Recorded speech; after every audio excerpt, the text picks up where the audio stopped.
J.K. Yadav Films present. J.K. Yadav Films.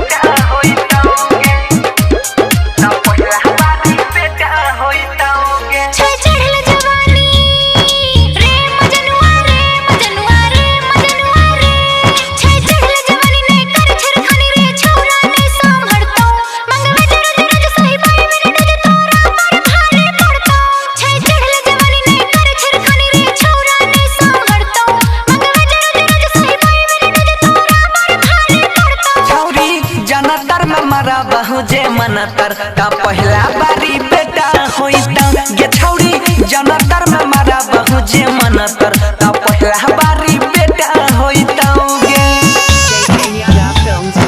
बेटा होइता गे बेटा होइता गे DJ विकास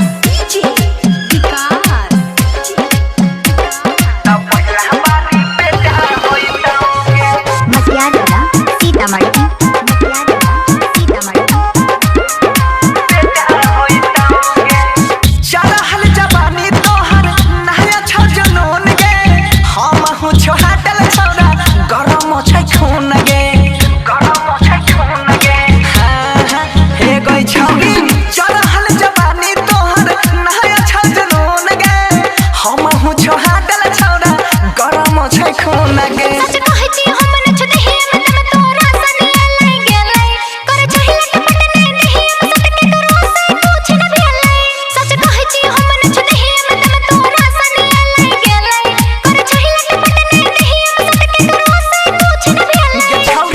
जनतर में मारा बहु जे मनतर तो पहला बारी बेटा होइता गे छौरी जनतर में मारा बहु जे मनतर तो पहला बारी बेटा होइता गे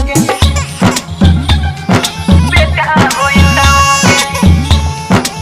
J.K. Yadav Films. होइता गे DJ विकास तो पहला बारी बेटा होइता गे मटियाला सीतामढ़ी